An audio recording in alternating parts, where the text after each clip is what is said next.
Greetings, Romans, countrymen, lend me your ears. It is a game day. Happy first Monday Night Football matchup of the year for your team, your town, your Philadelphia Eagles, as they prepare to take on those dirty birds from Georgia, the Atlanta Falcons. Bill Belichick, the future coach of this team, will be in attendance. All right, maybe not the future coach. Well, who knows? But it is a big Monday. Welcome in. It is a special time. Well, Russ, we've been on your case here for quite a few weeks, quite a few months. You're always late. What happens, huh? Extra hour early. Why?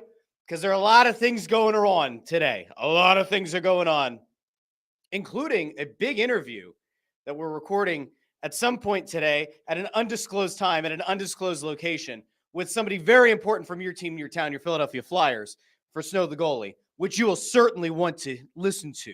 Is it the coach? No. Is it somebody that the coach might have had some beef with? Indeed it is. So you're going to want to make sure that you follow the socials and check that one out. But in the meantime, we are here with Crossing Broadcast an hour early. And why? Because we have to talk about the fact that the Eagles take on the Falcons tonight on Monday Night Football. I'd love to get your questions, your comments, your concerns. If you're watching over on Instagram Live, hi, I see you. I appreciate you. Craig on the other side of the glass, he loves you. I can't pull your comments up on the screen like we can with YouTube and Facebook and X. But if you have a question, comment, or concern over on Instagram Live, yes, I'm talking to you. You who is watching or listening at work. Yes, you who's hopefully not sitting on the toilet watching this. But if you are, we're not having this conversation, but we kind of are. You can still send a comment, and I can read it on the show. I just can't pull it up. But if you're on YouTube, if you're on X, if you're on Facebook, today is the day. Eagles, Falcons, Monday Night Football. We also have to have a conversation about what happened in the NFC East on Sunday, which was hilarious. Not only did the Cowboys, the Giants made NFL history in a loss to the Commies, which we will have to get to at some point in this show. The Phillies' magic number is not 6, like was originally put on this episode. It's down to 5. Booker T's favorite number, the five-time, I lost count, WCW champion. The magic number's down to 5. High five it, friends. We are almost there. And there's an outside shot at 100 wins. We'll get to that. And as if that weren't enough, if the Eagles weren't enough for you, if the Phillies' success, if the schadenfreude around the Cowboys and Giants weren't enough, if you're a Flyers fan, guess what? You got to see Matvei Michkov for the first time, donning the orange and black, scoring a goal in his first game, albeit a rookie game. You got to see Jet Luchanko actually turn some heads, make you start to think about what could be down the road for that team as well. It's a good day. It's a marvelous Monday. And we're doing it an hour earlier than normal. And our Instagram Live audience right now is actually bigger than normal. So perhaps we need to change the time of this show every week, Craigles, or not. I don't know. Maybe that's overreactionary. This is Crossing Broadcast. Overreactionary is not in the title yet, but it should be. Now, I see that Craig's been pulling up a lot of comments over on the screen. I haven't gotten to read any of them. Dave Berkowitz says, I don't know if I could take take all of this excitement and positivity. Yes, it is a manic Monday, maybe. A marvelous Monday. We're excited because football is back. Our lives have meaning once again. You know, when the Eagles played the Packers, we had to put a lot of qualifiers on that game, right? We don't know what the turf is going to be like. We don't know what the offense is going to look like without any preseason reps. We don't know what the defense is going to look like. We don't know how much we could take away from that game because the Packers have to commute 2.5 hours to the stadium. It's just really hard to know. And then we saw that game, and a lot of those things ended up coming true. We knew that the turf was a mess. We saw Jalen Hurts make a few questionable decisions. We saw Saquon Barkley have significant explosiveness. We got very excited about that. We saw the defense step up in a big way. Nakobe Dean, Zach Bond. We went through all of this last week. But this is the first time we get to watch this Eagles team on an actual football field. On a football field meant for the gladiators, the size of NFL players, to actually have traction. What's going to happen tonight? Well, we know that A.J. Brown's not playing. So that's a little bit of not positivity. I'm not going to say it's a little bit of negativity, but no A.J. Brown tonight. Okay, that's fine. Devontae Smith, still fantastic. We might actually see Dotson get some snaps. We'll see Dallas Goedert probably have a bigger role in the offense tonight. We'll obviously see Saquon Barkley have a significant role in the offense tonight. And now I don't exactly love primetime games because I like to put my head on the pillow at some point and have a little snooze. I will stay awake for this game because we're back at it, breaking it down Tuesday morning at 8:30 a.m. live on the Russ Joy Show on YouTube, wherever you get your podcasts. So it's like back-to-back days of positivity and hype and excitement. I'm excited. I want to know in the comments what you're looking the most forward to. Again, Instagram Live people, let me know in the comments. We'll read some of those off. Lovely people over on YouTube and X and Facebook. We'll bring yours up on the screen as well. I want to know what you're looking forward to the most on Monday Night Football. Now, I've been kind of catering to these beautiful people over on Instagram Live. I'm going to go to them first because there have been some questions, some comments, some concerns coming through. I am Mr. Pete 215. Started this whole thing off not with the Eagles, but said, let's go Phils. We'll take that. We'll take a little bit of positivity here on a Monday. And then also checks in and says, all we need is that Birds win. Albert_Pez over on Instagram Live says, 'tis a good day to be a good day. Go Birds! In all caps. I just like the tis. So we go a little Dickens. And it's on a Monday night.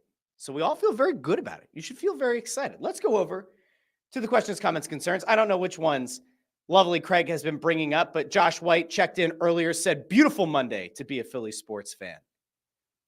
David Berkowitz saying, Russ all jacked up on espressos and Red Bull. I don't drink Red Bull. This is not espresso. We actually did cold brew in this house this morning. I took a sip before the show. I think I've taken one since the show started. This is all that Russ Joy energy, baby. Chris Freed asks, will Russ do a spin-a-rooney if the Eagles win tonight? I will try. I will try to do a spin-a-rooney. It will fail. Jacqueline is very smart and a very astute listener.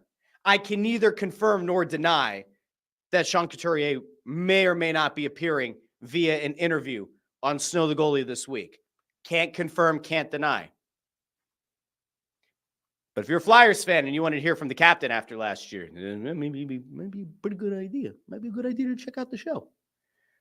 And that sweet baby boy, that sweet, precious baby dumpling who always reminds me he lives close by and wants to get a cheesesteak, Ford is here, and also grateful that YouTube gave him the notification about the early start. This is the beauty of things, all right?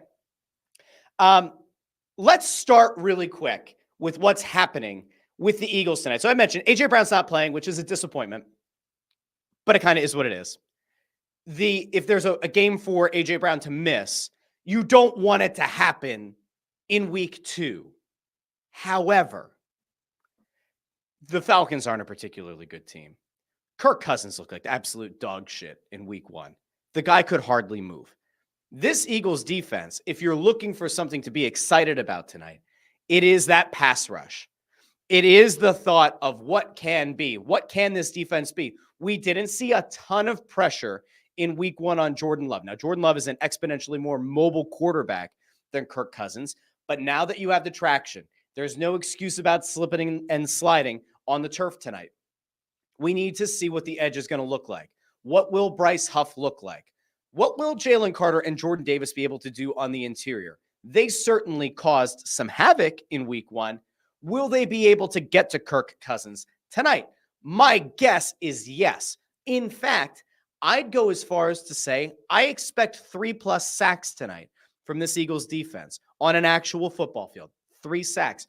I also wouldn't be too surprised if the Eagles force at least 1 turnover on defense. Now, there are a lot of good things that we came away from in week 1, but one player that was kind of highlighted, one that was kind of focused in on, we'll say, for a missed play, for a potential busted coverage, who then went to Instagram Live after the game and kind of called out the fans who may have called him out, was CJ. I expect him to have a stronger game tonight. I expect to see Darius Slay have a strong game. I expect to see these young defensive backs. I would like to see another big game out of Quinion Mitchell. We'll see how that looks tonight. Obviously, people are going to be focused on Nakobe Dean and Zach Bond because they played so well. They played so above the level that we expected them to in week 1. Now, it's not like it's a bounce back game because you didn't have high expectations. They underperformed, and now you're trying to come back. This is the maintenance game. This is the maintain the level game. Will Nakobe Dean and Zach Bond look as good as they did? Now, I haven't looked this morning to see what the status of Devin White is. I believe the idea was that he was going to play tonight. Would love to see what he could look like in this defense, what he can look like as a veteran who's hungry to try to break back into this lineup and to try to reclaim one of those spots at linebacker, probably the Nakobe Dean spot. That's what I would like. I'm looking for tonight. Now, on the offensive side of the ball, what are we looking for? Does Cam Jurgens once again look solid enough at center?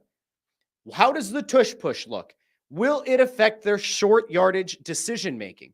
In week 1, we saw the Eagles attempt the tush push a few times. We got to see the beauty of having a guy who can squat 500 pounds playing quarterback and a guy who can squat 600 at running back pushing behind him. I will be very interested to see what the cohesiveness of that line looks like tonight. Again, better footing. I expect tonight to be a much better example of what we can expect from the Eagles over the next 4, 5, 6 weeks.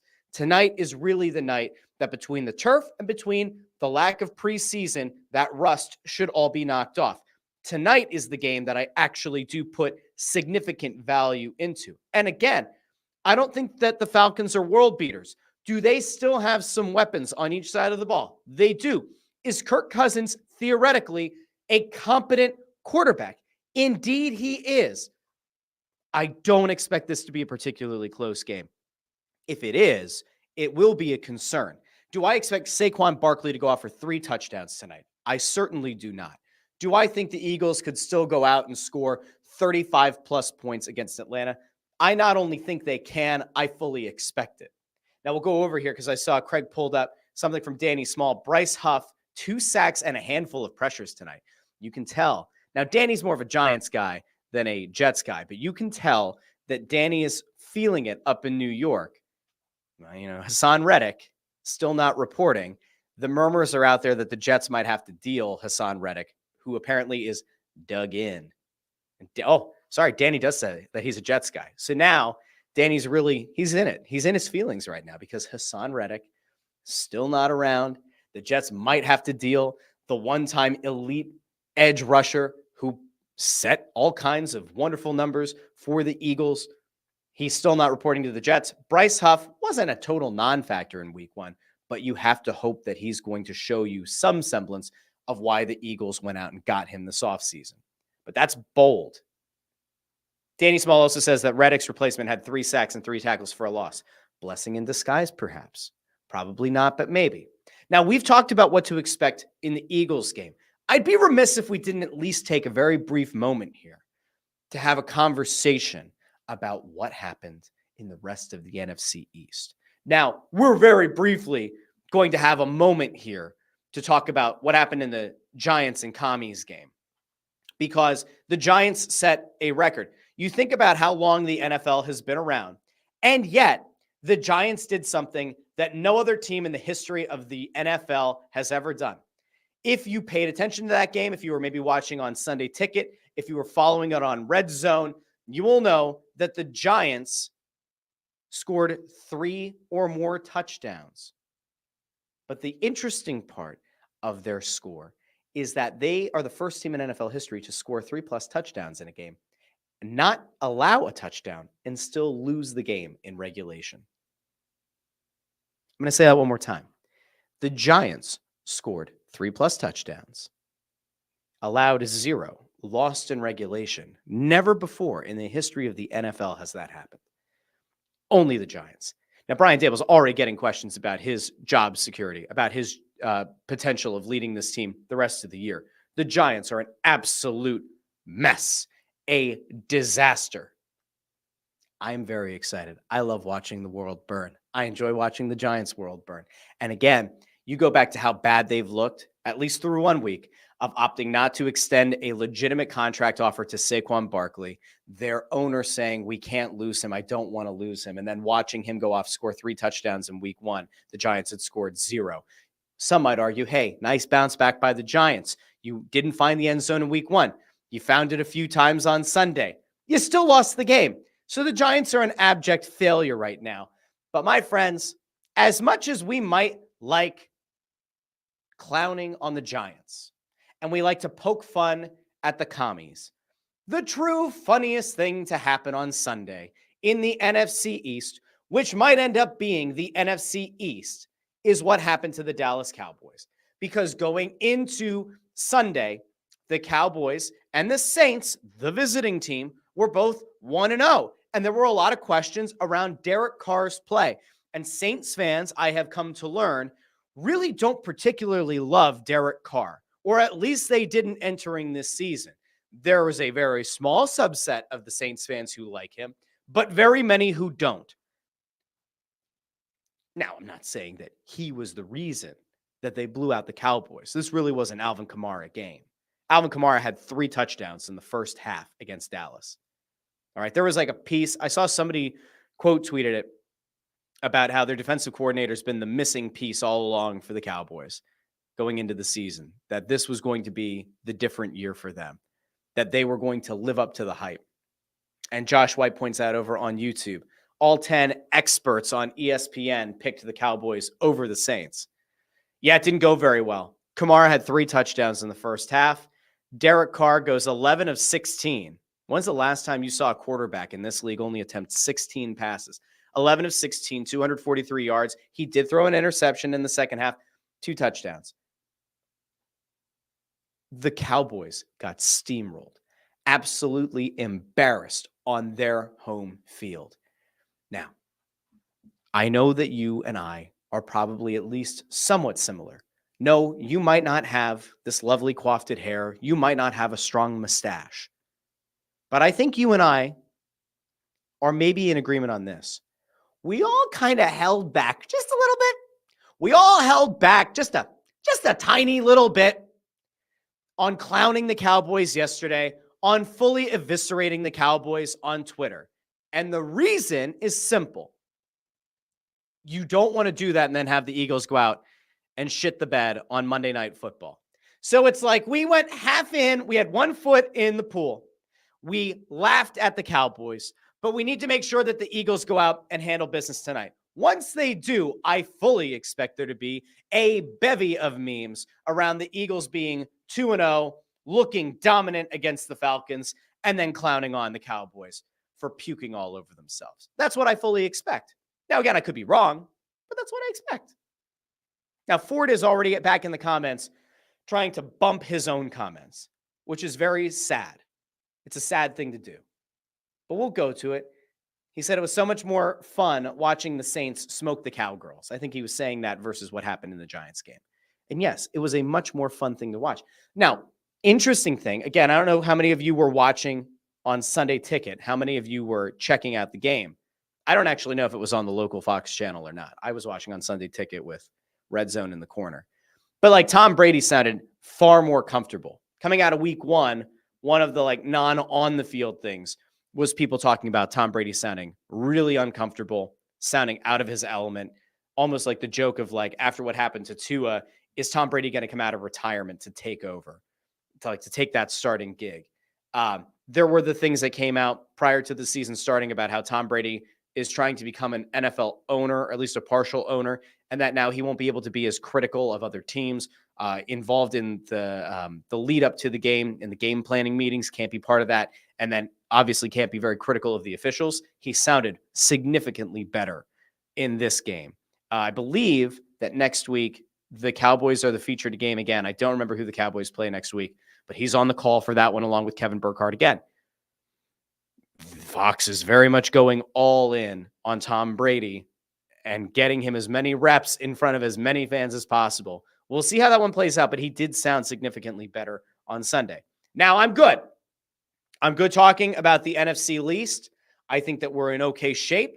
Again, tomorrow on the Russ Joy Show, 8:30 a.m. on YouTube and wherever you get your podcasts, we will dissect what happens in the Eagles-Falcons game. Make sure you join me for that.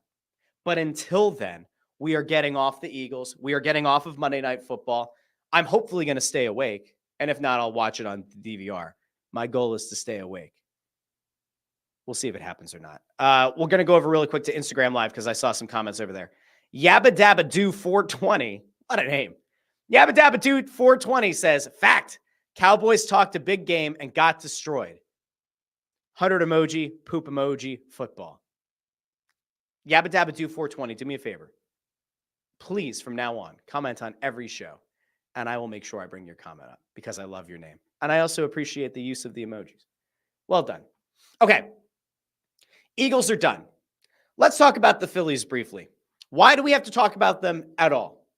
Why should we talk about the Phillies?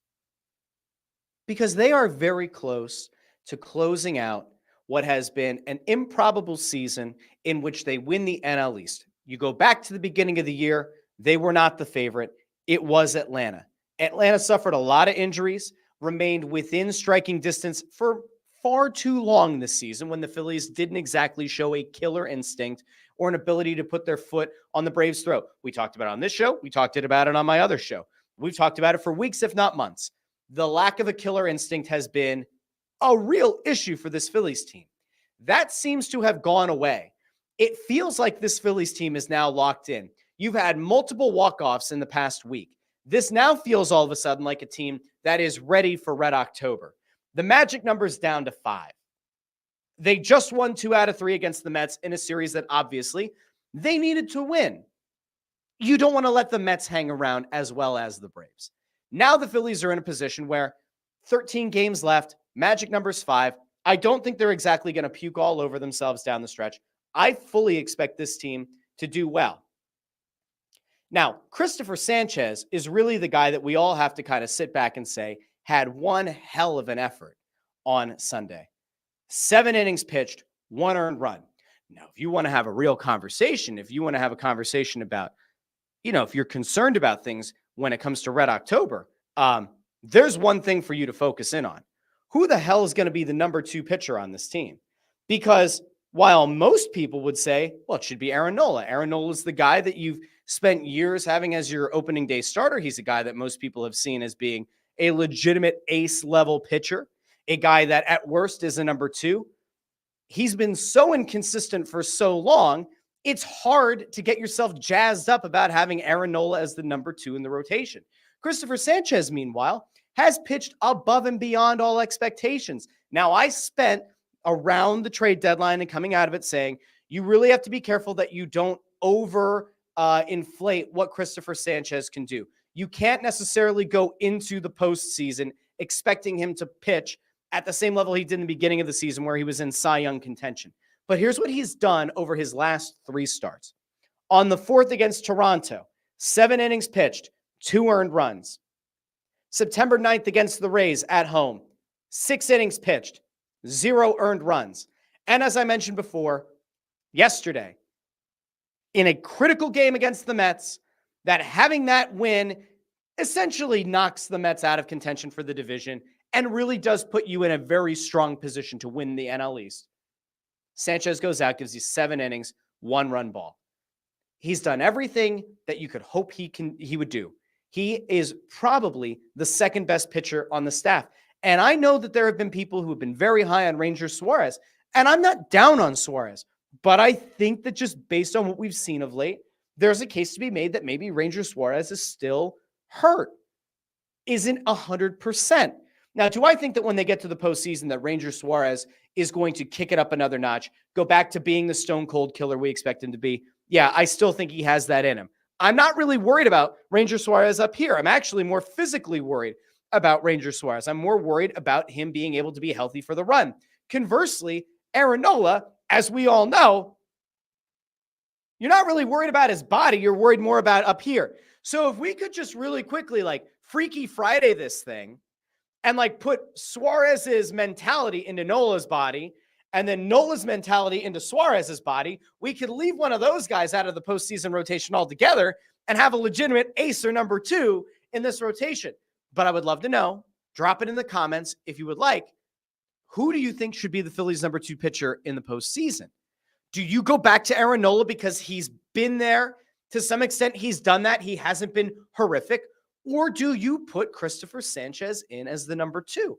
I don't think Rob Thompson will. I fully expect Rob Thompson to make Sanchez probably the number 4 starter in the postseason. And what a hell of a number 4 starter he shall be. Now, Craig, I see you had something here that you were going to pull up. I don't know if you pulled this up yet or not. You can pull it up if you want. There you go. Over his last 6 starts. I gave you his last 3. Over his last 6 starts, 40 2/3 innings pitched, a 1.99 ERA, a 0.93 whip, and 38 strikeouts for Christopher Sanchez. He has been everything you would want an ace pitcher to be, let alone your number 4 starter. If there's one thing to get excited about going into the postseason, other than the fact that the bats have now, at least to some extent, come alive, not only are we seeing the reemergence, maybe the first time emergence of a Nick Castellanos as a meaningful hitter in this lineup, the situational hitting is starting to get better. The bats are starting to warm up a bit.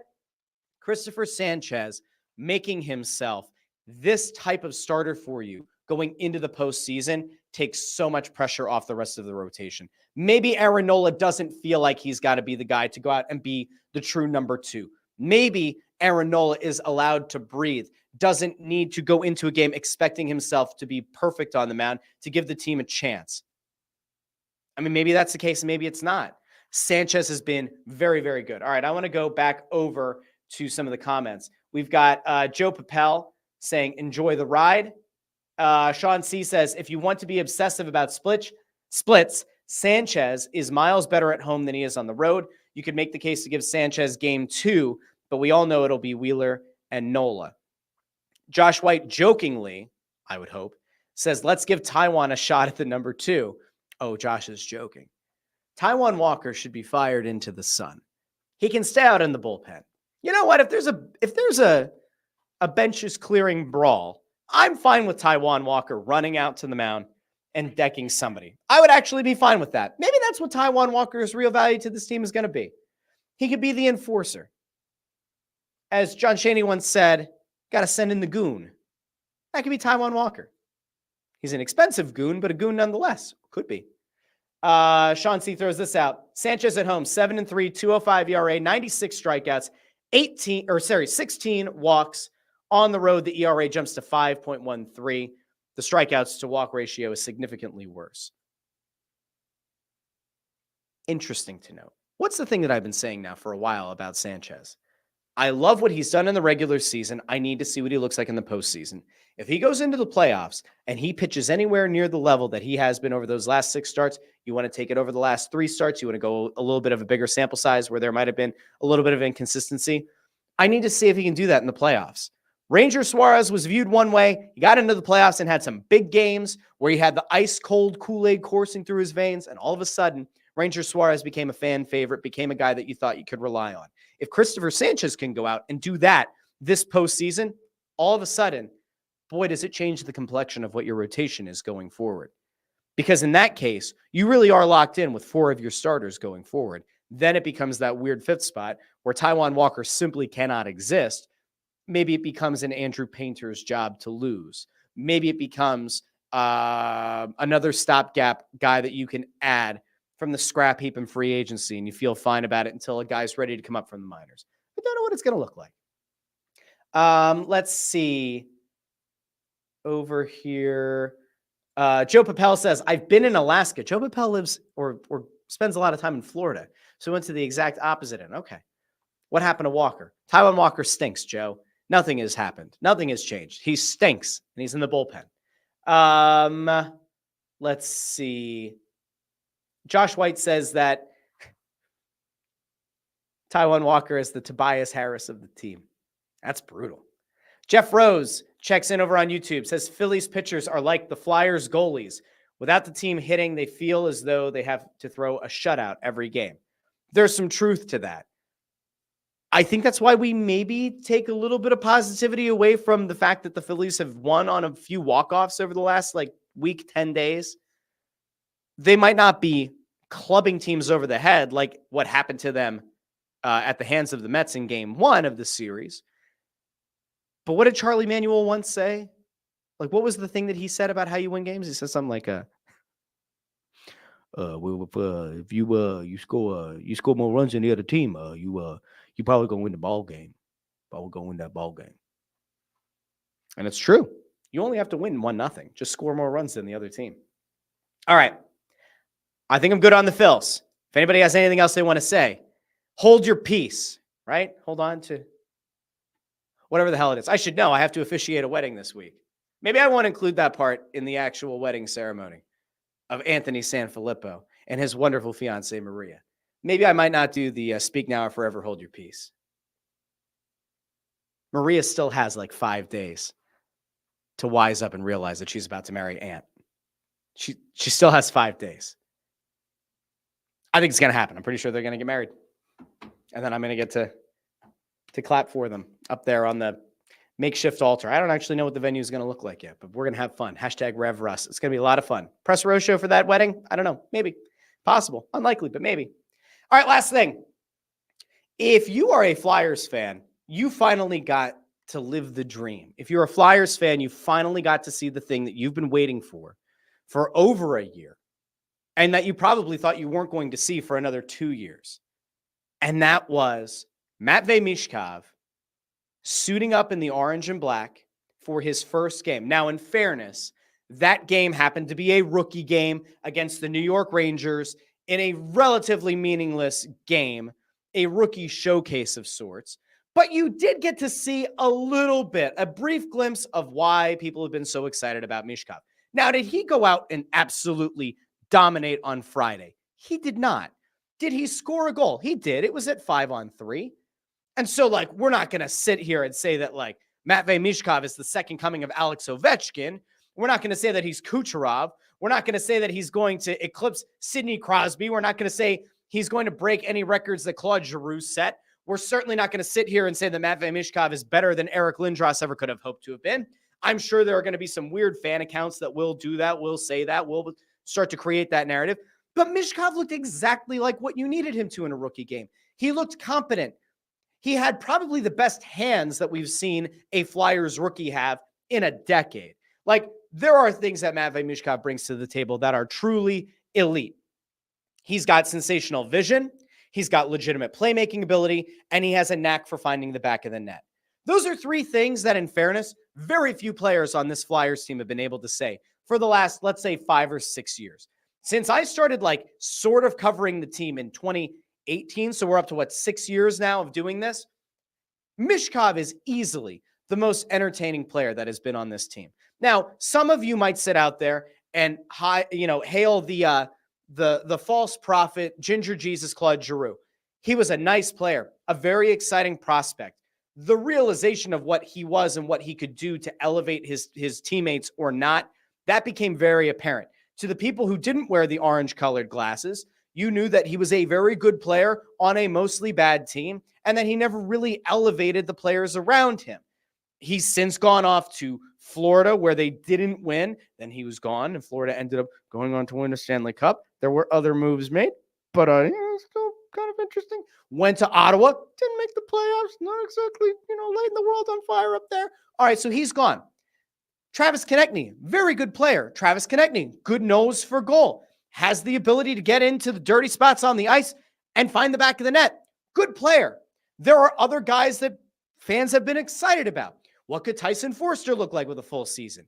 Is the shot going to translate? Will he be able to get over some of the skating issues? What will some of the other guys on their way up look like? What does Asama Tamalo look like? He's looked fine. What does Jet Luchanko look like? They drafted him in the first round. Some thought it was a reach. I certainly did. He looks pretty damn good playing alongside Michkov. Now, in fairness, it was a rookie game. It wasn't a regular season game. It wasn't even a preseason game against adults. It's a rookie game. But there have been positive signs between practice and the rookie game itself of Luchanko and Michkov looking good together, looking fast together, looking dynamic together. Now, whether or not Luchanko ends up getting a 9-game trial at the beginning of the year so they don't burn a year of his ELC, that remains to be seen. We are very far away from that. We are very far from the other side of training camp. All of that's true. But if you're a Flyers fan, you finally got to watch something that could excite you. You got to watch something that can entertain you. You got to watch something that can give you at least a little bit of hope for the future. They have a lot of holes. The team is not going to be particularly good this year. They're not going to be the bottom. As long as Sean Couturier is healthy, they can't be a bottom team. As long as John Tortorella is still the coach, they can't be a bottom team. But they're not going to be a particularly good one. They shouldn't really be pushing for the playoffs. The only thing that can change that, legitimately, the only thing that can change that outcome is if Matvei Michkov plays so far above and beyond what they expect him to, that he's producing 25, 30 goals on the second line. That is legitimately the only way that I could see them even being like a bubble playoff team, which once again is a hockey purgatory team, which once again isn't good for the long-term viability of this team as a Stanley Cup contender for near a decade. Like, hockey purgatory doesn't work for anyone. It certainly wouldn't work for the Flyers. But if you got excited over the weekend, you are more than welcome to. Just try to keep the expectations somewhat realistic. I'm going to go over real quick to Instagram Live. I see this one from JMMZ610. Better start getting more into the Flyers now that the Sixers are going to be a New Jersey team. We'll see what happens. I broke this down on Friday's episode of the Russ Joy Show. We talked about the Camden thing. We talked about that probably just being a leverage play, that the Sixers are unlikely to move to Camden, but they probably are going to use the Camden option and maybe even the Delaware option that was like sort of jokingly, sort of seriously proposed. They'll use those as leverage. I think 76 place will end up getting done. I have questioned why the Navy Yard hasn't been brought up as a more realistic option for the Sixers. I still think 76 place is going to happen. I don't think that, even though the burden of proof is supposed to be on the Sixers to explain why it's going to work and how they're not going to ransack Chinatown, I think that ultimately, like, the billionaire owner is going to figure out a way to make it happen. The only way it doesn't is if the multi-billion-dollar corporation, Comcast, figures out a way to stonewall it. I just don't see a scenario where the Sixers move to New Jersey. Could they? Possibly. Will they? I don't know. And I see a name that I haven't seen in a few years over on Instagram, Nate.Churchill, who says, get back to German class. I'm done teaching, fool. But thanks for checking in. I appreciate you, kid. All right. Let's get back over to the comments really quick over on YouTube, X, Facebook, wherever else they came in through. Kreggles, you could pull some up if you haven't already. And if you did pull some up, by all means, I'll try to, I guess, avoid the ones that I haven't seen. Jeff Rose asked, I know it's early, but is Jet going to make the team this year?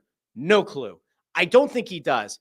Will they give him a look at the very beginning of the season? Maybe. But the thought is that they want him to play center. He's not taking Couturier's place. He's not taking Frost's place. They always like to play Lawton at center. Is there a possibility that maybe they say, like, I don't know, where are you going to put? Are you going to put Lawton on the fourth line? Are you going to set a Hathaway or a Paling to have Lawton play on the fourth line? Give Luchanko, like, is Luchanko going to get to play second line minutes over Morgan Frost? Unlikely. Are you going to have Michkov playing on the third line to put Luchanko? Like, I don't see it. I don't know how that would work. I'd be interested to see how it works. I'm not opposed to him getting a look at the beginning of the season. Again, bad team. Fully expect bad team to be bad.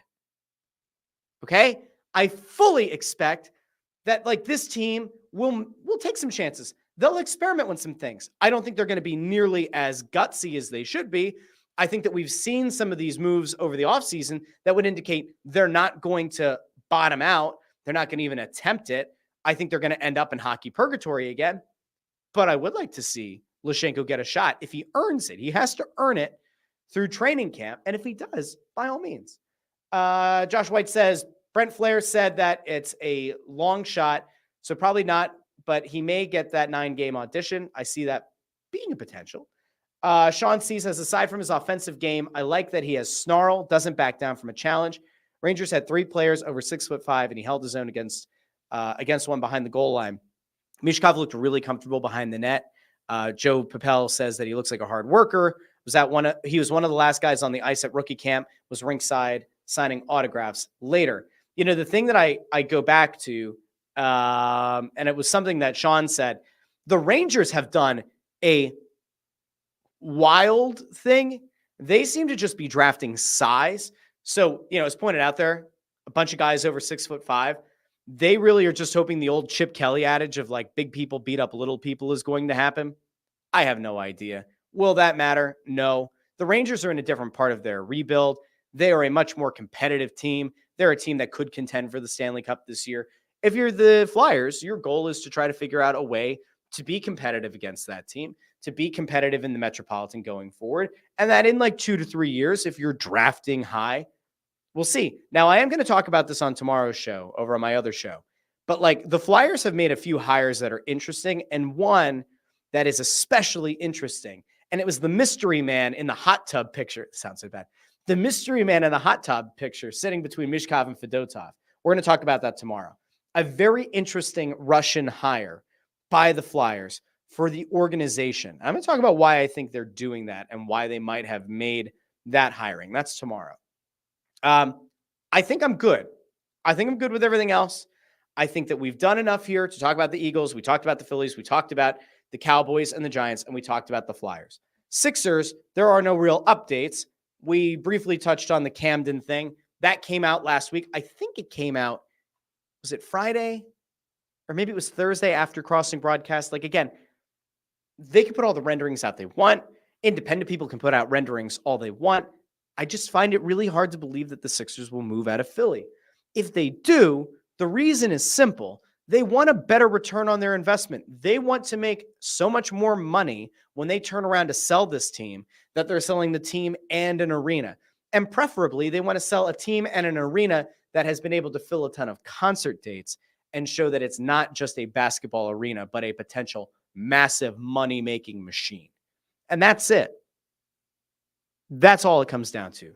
I know this is shocking. The billionaire owner might want to make more money on the team, and having a stadium, having an arena allows him to do that. Now, I want to thank everybody who checked in. I want to thank all the wonderful people over on Instagram Live, many of whom hopped in here, some of whom left a comment. I appreciate each and every one of you, and all the fine folks over on YouTube, X, and Facebook. I appreciate each and every one of you as well. Now, if you haven't done so already, subscribe to Crossing Broad's YouTube channel, or subscribe or like the page on Facebook. Subscribe, like, follow on X, on Instagram. And do me a favor, you can find me. My handle's there at the bottom of the screen, at Joy on Broad. You can find me tomorrow morning, Tuesday morning, 8:30 a.m. on The Russ Joy Show. That's over on YouTube. It also streams on the Joy Media account on Facebook and on my personal Twitter, at Joy on Broad. Do us a favor. Subscribe, follow that show as well. Join me live. We're going to have a lot to talk about. Hopefully it'll be very good. Hopefully we'll have a lot to break down from the Eagles game against the Falcons, and we'll be riding high. We'll touch on some of this Flyer stuff. We'll touch on anything else that happens with the Phillies. If there are any other things that happen nationally, we'll talk about those as well. Ford wants in a special thank you. You know what, Ford? Thanks for being you. Thanks for being you, fella. Joe Papel says, what time is the over-under tomorrow? We are setting the over-under for tomorrow's show at 8:30 a.m. That is the line. And I'm going to tell you what, it's probably a push. We might even go under. I might intentionally start the show a minute early just to win, because that's what it's all about. All right. I'll talk to all of you on Tuesday. In the meantime, Ford keeps talking about my shirt. Ford, it's a lovely shirt. It is a lovely shirt. You're a disgusting human being. Ford is gross. Craig, stop platforming this man. Just stop platforming. All right. I'll talk to all of you tomorrow, 8:30 a.m. Until then, I don't know. Go Birds? What's that thing that the WNAP guy said years ago when he was getting in the back of the cop car? Go Eagles. Talk to all of you tomorrow. The rest of you Thursday on Crossing Broadcast with Kevin Kincaid. Have a good one, everybody.